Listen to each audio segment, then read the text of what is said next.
152. And I'm just almost out of frame, which is where I should be. No. During the video, this is what's going to happen with Sean. It's true. You're actually going to probably see that happen. Just like, well, gotta go, guys. Gotta go humiliate myself. Gotta go get some brownies. Yeah. Oh my God, yes. So, Ron. Steve. I forgot my name for a second. That's how old I am. Steve forgot his We're going now? Yeah. This is live? This is live. This is happening? This is actually live on YouTube streaming right now. Really? Holy shit. We're am I not supposed to say bad words? We're messing with Steve right now. Oh, This anyway. is how this begins. So my thing about shows Yeah. is I dread going to shows. I don't like shows. But when I'm here, I like the people. Not just my fans, my many fans that come up to me. But just There's many seeing- fans. He's so popular. Yeah, but seeing people in the industry and meeting. Why Sean don't you for the like first- shows though? We should stop. Like what is it about a show that you don't like? Because they're all the same. You know, like the shows that I don't go to, and I call people that are at the show. I say, "So what's happening? What's new?" And they go, "It's the same old stuff." Yeah. And then when people do that to me now, my friend David Chesky calls me and says, "So what's happening? What's new?" I said, I don't know. There's nothing great. Nothing blew you away. And I said, "No, not really." Yeah. So why am I here? It's the people. It's all Yeah. about the people. I like people. I like audiophile people. Yeah. And I like audio people in the industry. Audiophile people are nice. I They swear. They are. I've noticed this. Like Yeah. they're all just friendly, nice, Yeah. for the most part. They're Nice people. introverts. When they're not behind a keyboard. Yeah. You get them behind a You keyboard. get him behind a And keyboard and you bring now. up cables, and it's like It's Yeah. changed. Yeah. But you know what I learned from people who were say unpleasant things. You know, when I started the CNET blog, there was a guy who virtually his comment always was something along the lines of Steve Guttenberg is an idiot. And why do they? CNET should get rid of him. Get somebody who knows what they're talking about. This went on forever, like a year, right? wow. And then one time, I commented back. I replied, and I said, whoever you are, I want to thank you because you are an incredibly faithful reader of my blog. You comment on every single one, and wait, it gets better because you're an incredibly open-minded individual. Because you disagree with everything I've ever written, and yet you keep coming back to hear what I have to say. Yeah. It shows you're very open. And then he replied back and said, basically like, I'm sorry for saying all those terrible things about you. You disarmed him. I You disarmed totally him. Yes. disarmed him. Yeah. He's like, well, shit, Yeah. That's so awesome. that was really cool. So that's part of the thing about all those nasty troll people. They're just looking for love. Yeah. I think that's part of it. Yeah. He's such a Do you have nice that? guy. Yeah. I have more to Game of Thrones. Burn them all. How many attitude. shows have you been to? How many shows do you even know the number of how many shows you've been to? Not as many as I should have gone to, because I didn't. I would say, considering the length of time I've been in the industry, so maybe 40. I don't know if that's a big Okay. number. Okay. But do you know this woman, Lois Whitman? Have you ever heard of her? Mm-mm. So she has this PR agency called like NH something. So anyway, when she was 18 in 1967, I'm not sure exactly the year, maybe it was 66, maybe it was 68, she went to the first CES, which was in New York City. Wow. She was working for basically Ladies' Home Journal. Wow. And the CES was consisted of televisions and radios. Consumer Electronics was a show of televisions and radios. And she went there as a reporter. And I joked with her and I said, "So when you were the only woman at the show, or the men at the show thought you were a booth babe?" Yeah. And she said, "No, not even when I was 18. No one thought I was the booth babe." But the thing is, she has been to every CES. Wow. There used to be 2 a year, the summer CES Yeah. and the winter CES. Yeah. And she's made it a point never to miss one. She even went when she was pregnant. She has a daughter. She went while she was like 9 months pregnant or something. She went to CES to do her job. Yeah. And I said, that's incredible. And just to see, how technology changes, it doesn't change for a long time. Then suddenly there's this big thing happening, like plasma TVs or Blu-ray players or something, and it's a big deal. And she was there to see it. It was really cool. That's awesome. People going. A lot of walking. Yeah. Yeah, it's true. But we're at a show right now. Yes, we Yeah. are. Yeah. Is it really exciting? So anything blow you away? Are you blown away? Well, phrasing. No.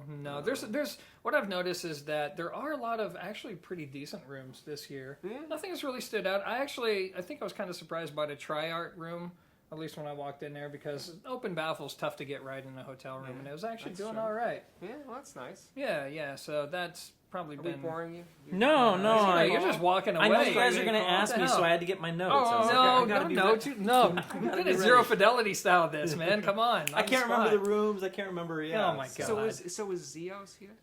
I don't know. I didn't see the GoPro What on does the he head, look? so What does he look like? I don't know. I don't That's- know. Well, It's a big I secret. want to interview him. I'm not going to say on just his camera. hands. Just Z reviews. If you're watching this, Yes. Come Steve. to me. Here, come to me. Oh my Come, God. Come. Why am I part of this? Anyway, so sorry. I like what Z is doing. I Yeah. did too. Yeah. At first, I found it incredibly annoying, Yeah, and then I got into yeah. what he was doing.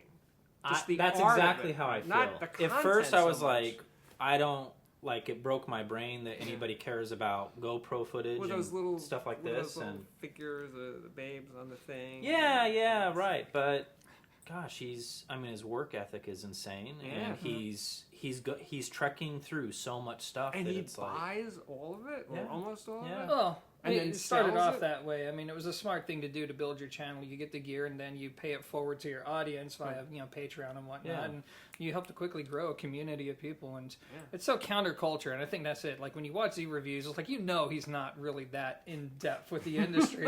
But I think what Z reviews has done, you guys know my point of view here, is when I look at the reviewing community as a whole, the one credit I'll give to Z is that he's gotten more genuinely young people, like kids, like teenagers really? and 20-somethings Really? into Yeah. hi-fi. Uh-huh. Actually, not just into headphones, but into getting a dedicated speaker amplifier Oh, okay. combo. Yeah. I've not seen the conversion rate done by anybody else on He the level moves that the he's done needle. it. Yeah, I mean, he gets them interested because Yeah. you talk about anime girls and dicks and his cat, and here's a little bit about hi-fi, and it's like this is just entertainment, and it kind of Yeah. gets you Very hyped into entertaining. it. Yeah. And no edits, right? I think there's a few edits, but he does everything. Like if he screws up, like he just leaves it in there and keeps rolling. I like Yeah. that. I like that. Yeah. It's pretty cool. But you're like a cinema. You're Oh, yeah, just the like, Spielberg oh my of God, hi-fi right Spielberg here. Of, You YouTube. guys should see this. We have this. What is it? $1,000 studio light right here. Yeah. Like But I mean, multiple it's cameras. masterful, that ELAC one you did recently, the debut B6, right? Yeah, 6.2 or whatever. Yeah. Phew, that opening shot. Yeah. Phew, I felt like I was watching a movie. Well, Once I get thanks. make some popcorn or something. Yeah. Well, thank you. Yeah, Oh, I it's- appreciate that. Yeah. I'm in awe. But Yeah. this is so I'm new to YouTube, and I just think it's How long have you been doing it? Like a year and a half? yeah. Year and a half. Yeah. And I just You're doing great, man. Already have Thank you. I'm 51,000 not looking subs. for- Subscribe to Steve. yeah, please Patreon. every click is precious. Let's throw that in there. Yeah, Patreon Does not have Patreon. You have Patreon. Recently learned about monetizing. Do not channels. subscribe to my channel. I try not to. But you have Patreon, Encourage right? that. Yeah. Yeah. Yeah. And it's working. Yeah. Yeah. It's great. Got a lot But of do support. you ever put links into your Patreon? Links into my page. Well, you know, description in box. Oh description yeah, box, yeah. You do? Yeah. Because I was really paranoid about that. Why? Because when I did it, when I started, I put it in, and then that day, I'm looking at my subscriber count, and it's going down. Well, Like a half hour dude. later, it No. was down like 30 people. They're like 30 people. YouTube was punishing me. Like 30 they're out saying, of his what? 50? Well, I are didn't you? have 30, Are you? You're, 51,000. Okay. Hey, Well. everyone is precious. yeah. But the thing is that I just felt like Big Oh, Brother no. YouTube is looking like, hey, what about us? We want to make money from you. Why are Yeah. you going elsewhere? Like we're gonna mess with you because they own you. They own you in the sense of promoting you, putting you forward. Like when people are looking for stuff. Yeah. So they can help you or they can hurt you. Here's the Big Brother YouTube, don't pay any attention. Or it's Zio's talking. look. Here's the thing. Yes. I've been doing it for 5 years. 4 years. 4 years. Took a year off, but if I had gotten just a check from monetization on YouTube, it'd be like $5,000 for 100 videos. So the juice isn't worth the damn squeeze. It's Right. like if I'm going to be doing this and really doing it, there's got to be like things like Patreon and Yeah. Fans support me, and I do appreciate it. Yeah, so it's everybody, Patreon people, thank you. yeah, thank you. So Yeah. So what are you waiting for? Why don't you do Patreon? I don't want to. Hey, thumbs up the video No, if Sean no. should do a Patreon account. The real truth is, I don't want to owe anybody anything, including the people watching. I'm going to do it at my own rate, and the day comes when I'm tired of it, I can leave, and we're cool. I've What are they, made my hunt you down? contributions. What's that? I'll tell you the funniest thing about Patreon people, Yeah. if you're watching. They can be very demanding for their $2 a month. Really? Can Yeah, you know that part where it says... where Mine have been very where graceful. because when they depart, when they stop paying... Oh, when the they say, exit survey or whatever? the exit survey. It Yeah. says things like, the creator wasn't responsive. Not as engaging or responsive. And it's like, Yeah. $2 a month. Yeah. I'm sorry. I really... You can't get a cup of Right. coffee for that. Right. Yeah. And then one said that I implied that I said something political, Yeah. right? And he didn't was like clearly on the other side of the aisle from me. Yeah. And he said, Not words, gonna have he that. said no. He said words have consequences. Oh. And he pulled his $2 a month, and I said, "Ouch." Look what you've Yeah, done. I Now he's did. not wearing his Hawaiian shirt. It's a different style. How Yeah. dare you? Yeah. Well, I changed. I want to keep him surprised. Yeah. So Well, that's the way it works for me. So we were talking about the show. Like The what? show. Yeah, we're the at the show. show. We're right at the now, show. live. We are? Axpona 2019. All right. Yeah. So it's still. First time in Chicago and Axpona for me. Oh, what do you think? What do you think? It's It's a big show. It's a big show. I feel like the rooms can be a little bit tricky. I noticed that if you're in a lot of the rooms, if you're setting up on the short wall, so going into the room, you have this big giant ass desk over here, and I noticed on a couple of rooms that seemed to kind of funk up the imaging a little bit, unless they compensated and thought about it. Like, do we need to, I noticed like in the Parasound room, like they moved the speakers around to the point where I'm like, okay, yeah, you guys compensated for that. So, but yeah, like the long wall rooms for me consistently seem to be a little bit better. Yeah. There you go. Well, it's hotel rooms. You can't judge too harshly. Yeah. Yeah, I'd say it's the people. Just going back to what Steve's response would be. Yeah. It's not really the sound. I mean, looking at the gear is nice, but I mean, getting your ear on things is nice, but it's ultimately meaningless in the hotel room. It's really just about interacting with the people themselves, whether it's, other audiophiles who are just here to have a good time, or whether it's people in the business. That's what makes it worthwhile. So if it sounds good, it's pretty good. If it sounds bad, who knows? Yeah. Did you have any standouts? Any big? What's that electrostatic speaker that's curved in two directions? Oh God! No? I see that grin on his face. Was that one of your favorites? It was. That was one of my favorites. Yeah, definitely. Murr Audio. Yeah. Canadian. Not sponsored at all, but if you want to, do it. Yeah. Which surprised 15, me. Are you sure? Yes. 14 more. and some change. Okay. Exactly. I was like, these are going to be 30 or 40 or 50. That's what I was honestly thinking. Grabbed the brochure, turned around, I was like, oh. Yeah. Well, This howdy is- doo-dah. Yeah, that's very... And I'm not an electrostatic guy, but... Really? not, no. I lived with electrostatics, and I got really bored with He's a electrostatics. planar guy. Yeah. A couple of my friends have Quad 57s. Yeah. They're always trying to convince me that I should like them. Yeah. It's like that kind of thing. Yeah. And I just...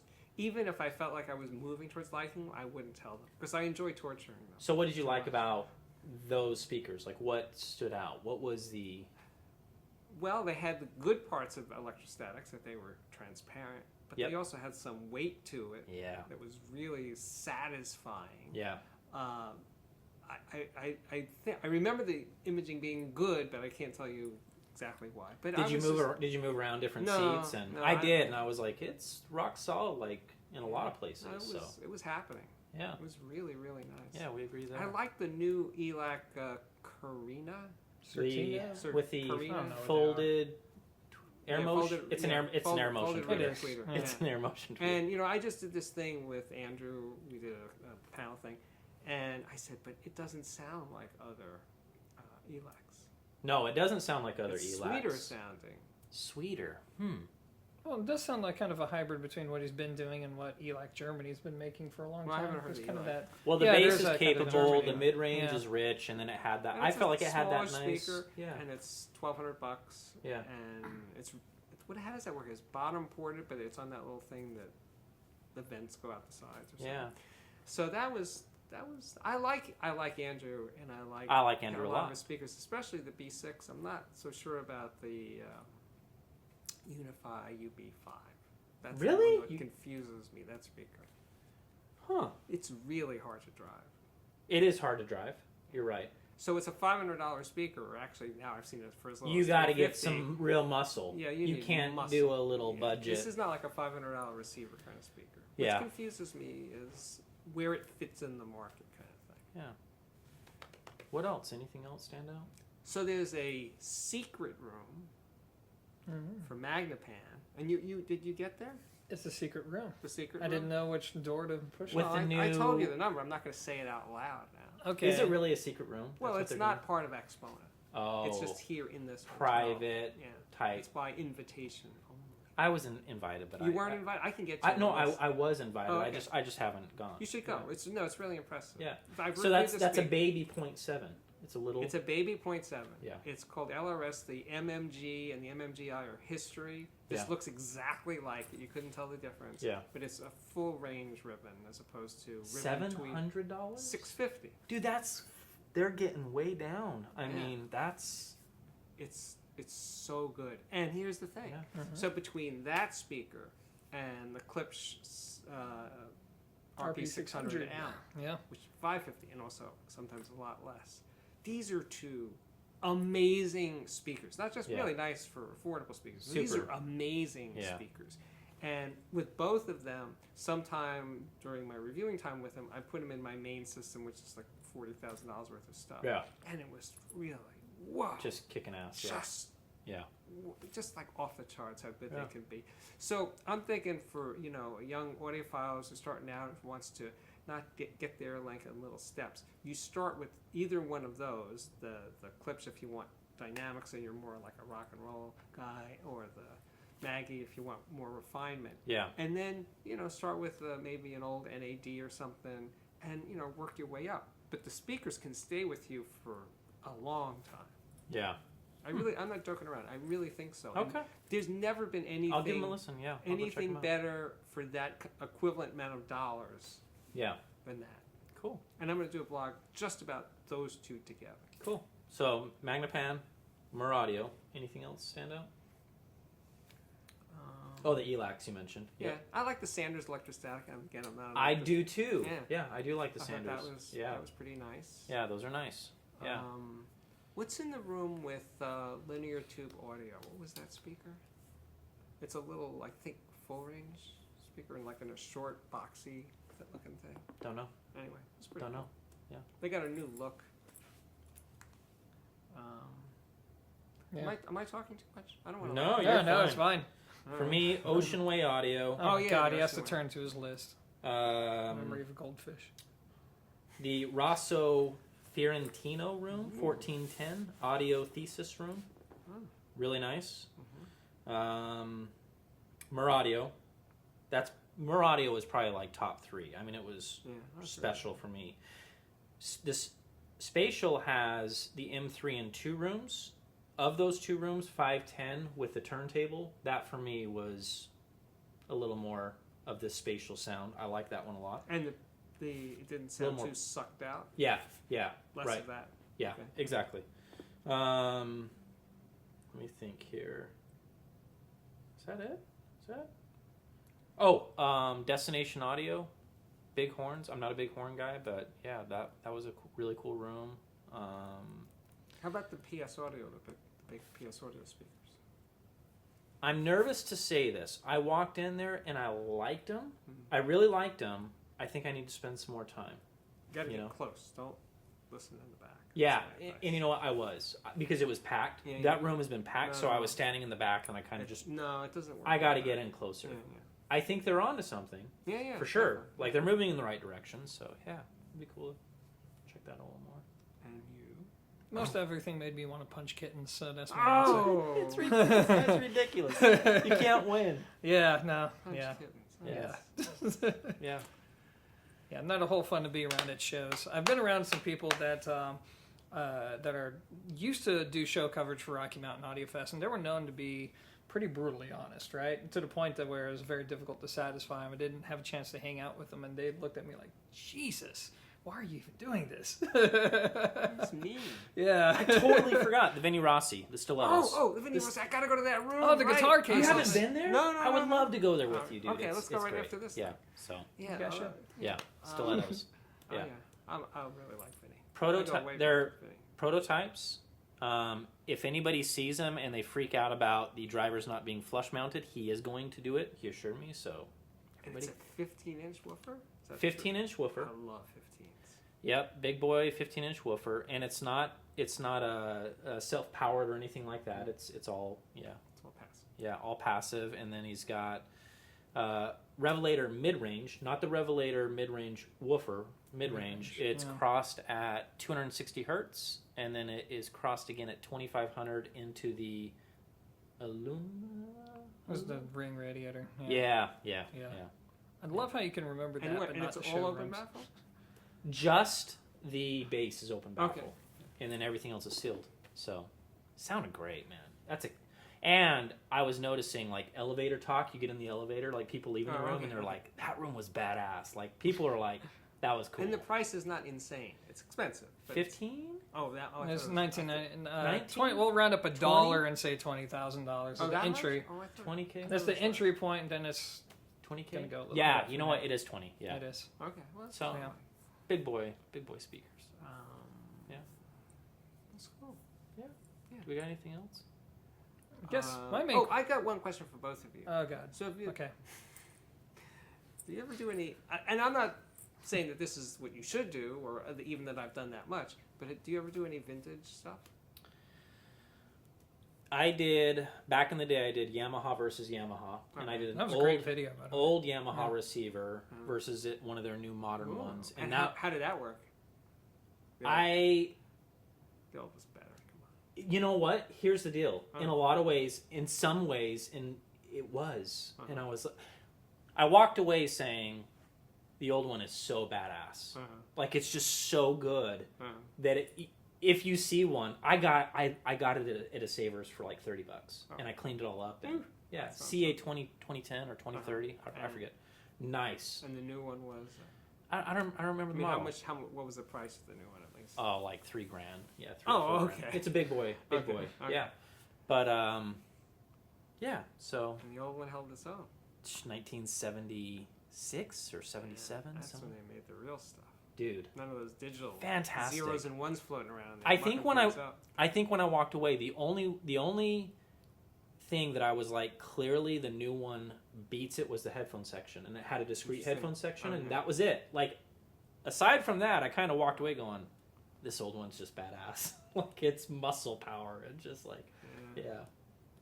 You know, in the old days, you go to a store, or whatever, Yamaha or whatever, and they would give you these beautiful brochures, color with pictures of the capacitors and they stuff. were trying, And they were serious. Yeah. And the thing was, think about one of the primary differences between then and now. And I hate to sound like the old guy saying it was better then.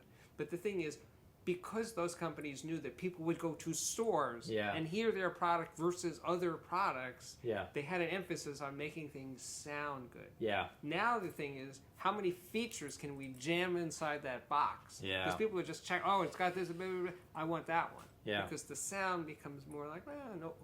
What percentage of people who buy an AV receiver listen to them before they buy? Yeah. You sort of know that world. So Oh, yeah, I do. What do you think? Oh, the answer is almost nobody. I mean, even in a store, if they do actually have everything hooked up on a network that's not faulty, there's still not much you're going to gauge from it. Yeah. Some people just want to experience it just to say they've done it, but most of the time you buy blind. Right. And, a lot of that, I don't blame manufacturers for, focusing more on features than putting that same money towards the components to make for excellent sound quality, because you have to respond to consumer behavior. Right. People can complain about it all day long, but it's actually the people It's that the are reality of the driving those decisions. So that's understandable. yeah, absolutely. I mean, gotta survive. I mean, I remember once talking to this guy at Denon, and I said, too many features. Could you just continue to make those, and this is like at least 10 years ago, and just have like a really basic AV receiver, just the basic Dolby, the basic DTS, Simple. 3 HDMI, whatever. Just put it in and say, we're going to make this one like the high performance feature, no frills, but good sounding $600 receiver. And they looked at me like I was crazy. And I said, but the thing is, it's not like... Like, why would we make that? Like, Yeah. yeah. And I said, but the one reason to make it, other than making me happy, is just that if you don't have to pay all the royalties, the licensing things, to put all that other stuff in the box, beyond the saving is you're making it easier for the consumer to buy it and hook it up and play it. Because I do this for a living, and when I open an AV receiver box and hook it up, it's like I got to read the manual, and it's hard to do. And I do it all the time. Can you imagine how an average person goes and buys an AV receiver and hooks it up and doesn't like pull out their hair and curse a lot? It's so hard. That's why sound bars are so popular, because now you get to bypass that entirely. But to answer the question, I mean, it's more on the manufacturing side. Basically, most of these guys, it's not built in, some warehouse in their local area. It's all pretty much outsourced. And those manufacturers who build the stuff have an MOQ. In order to build this unit for you, there's got to be an MOQ in order for us to even do this. What does that stand for? Minimum order quantity. Okay. So basically, it's like, okay, you want to build this specialty piece where you have to order this many of them. So now the company has to say, okay, well, how much is it going to cost us to redesign it? Out there. Yeah, there's not enough Steves out there in order to really do that. So that's why most of them don't offer it. Yeah. Anyway, hey, I offered it; they didn't take it. Usually they don't pay any attention to me. So we should wrap this up. Okay, we do. Any other questions? Anything else? I think we've done it all. Yeah. Anything else that we missed about the show that people would want to know? Well, should people come to these shows? I guess that's yes. They should. I don't feel the way that he does, so maybe it's I'm just because I do it all the time. But I'd say if you've never been to a show, I was about to give you some grace. Is that I think that everybody should come to a show, and I think that you should experience it because, like, I've only been to a handful, and every time I go into a room, I still kind of get excited about it. Like, ooh, what's going to be in here? What's going to be in here? So, yeah, I think it's a lot of fun. And the people are great. And my advice to people, if you're going to a show for the first time, and you're going with the intention of, like, hearing stuff that you may actually consider buying, here's what you do. Be there the second the doors open, and go immediately to those rooms. Yes. So there's a lot of people there. And and if you're really smart, you'll bring music or something to play this. that Play this. Because once the thing's going, they're not going to do that anymore. Yeah. And just make a list. I got a room A, B, C, and just hit those right away. Yeah. It's really, because once it's going, you're not going to get that. And if you can, do it on Saturday or Sunday morning. Friday is kind of a setup day. Everyone's still figuring things out. Saturday is usually dialed in. Sunday definitely dialed in. That is really good advice. So, yeah. Okay. Good. Cool. Now I think we've done it. I think we have. Anybody watching, if you see me, bring brownies. But now my problem is this video is going to look so much better than my own. You got to step up your shit. Can you come to Brooklyn? Yeah. I would love to, man. I love New York.